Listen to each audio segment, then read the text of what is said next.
All ఏంటి జనం అని చూస్తున్నారా? ఇప్పటికైనా థంబ్‌నెయిల్ చూస్తే అర్థమైపోయి ఉంటుంది. ఆషాఢ మాసంలో శ్రీ శ్రీ కోట్లమ్మ తల్లి అలాగే శ్రీ శ్రీ దుర్గమ్మ తల్లి అమ్మవార్లకైతే ఆషాఢ మాసం సారైతే పెడతాము మా ఊర్లో ప్రతి సంవత్సరం. ఇదైతే దుర్గమ్మ తల్లి గుడి దగ్గర తీసిన వీడియో అనమాట. ఈవిడే మా ఊరి శ్రీ శ్రీ కనకదుర్గమ్మ అమ్మవారు. ఇక్కడైతే భజన చేస్తున్నారు. భజనకు సంబంధించిన ప్రసాదాలు అవి ఇస్తారు కదా, అవి అయితే ఇస్తున్నారు. వీళ్ళంతా కూడా భజన చేయడానికి వచ్చిన వాళ్ళే. వీడియోస్ అన్నీ అయితే నేనైతే తీయలేదు. ఆ రోజు నాకు కొంచెం హెల్త్ ఇష్యూ ఉండడం వల్ల నేనైతే వెళ్ళలేకపోయాను. వీడియోస్ అన్నీ కూడా మా వదిన తీసింది, మా రాణి వదిన. థ్యాంక్ యూ వదిన, నీ వల్లే నేను ఈరోజు వీడియోస్ అప్లోడ్ చేసుకోగలుగుతున్నాను. దుర్గమ్మ తల్లి గుడి దగ్గర అయిపోయిన తర్వాత కోట్లమ్మ తల్లి గుడి దగ్గరికి అయితే వెళ్తున్నారు. ఇక్కడ బాజా భజంత్రీలతో బాణసంచ అలాగే కోలాటంతో అయితే వెళ్తున్నారు సారి పెట్టడానికి అమ్మవారికి.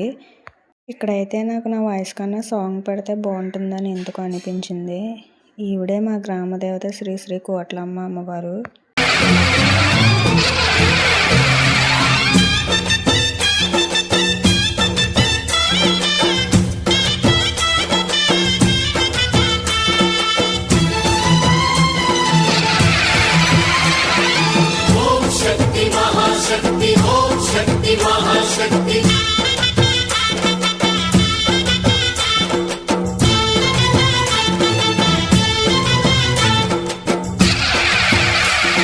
సార్ తీసుకొచ్చిన తర్వాత అయితే అందరూ అమ్మవారిని దర్శనం చేసుకోవడానికి అయితే గుడి లోపలికి అయితే వెళ్తున్నారు.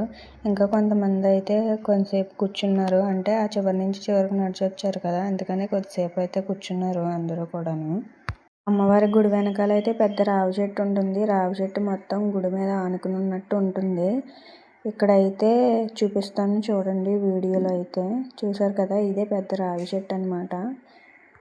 ఇక్కడ వీళ్ళందరూ అయితే అలసిపోయి పాపం కూర్చొని అలా కబుర్లు చెప్పుకుంటున్నారు.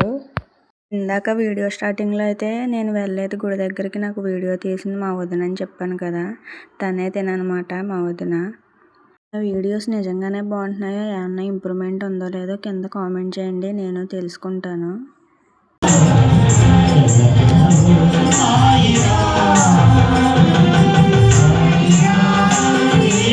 ఇప్పటి వరకు నేను సబ్స్క్రైబ్ చేసుకోమని నేను ఎప్పుడు అడగలేదు కదా, ఇప్పుడు భవియే చెప్తుంది. భవి ఏంటంటే దానికి అలవాటు అయిపోయి చెప్పేస్తుంది.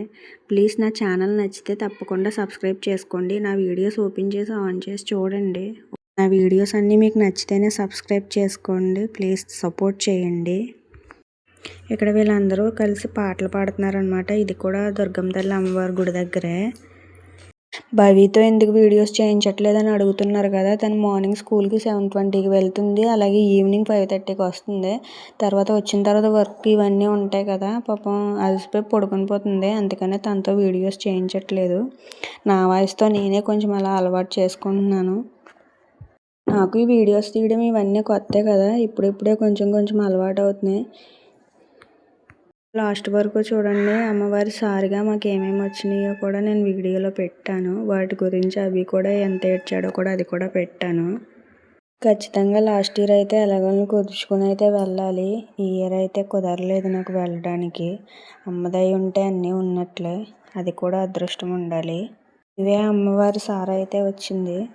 ఇక్కడ అవి ఎందుకు ఏడ్చాడంటే వాడు తినకపోయినా సరే మొత్తం వాడి దగ్గరికే పెట్టుకుంటాడంట, అందుకే ఏడ్చాడు. భవి తీసుకుందనేసి దాంతో ఫైట్ చేసి మరి ప్లేట్ మొత్తం తీసేసుకున్నాడు.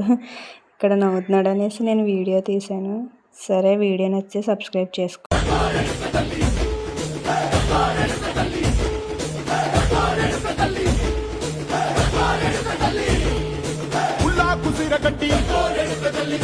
వచ్చనమ్మా చాలారి పూలు పెట్టి చాతరులు తెచ్చనమ్మా, తంగేడు పూలు పెట్టి కంకాణ దూకేనమ్మా, ముక్కు ముక్కెర పెట్టి లోకాల నెలనమ్మా, ముంగార చూడంగా మున్నూరు కన్నులమ్మా, వెనకాల చూడంగా ఏనూరు కన్నులమ్మా, సాధు సిక్కులంతా సాగిల బట్టరమ్మా, మహారాజు రాజులంతా మొగారిల్లిరమ్మా.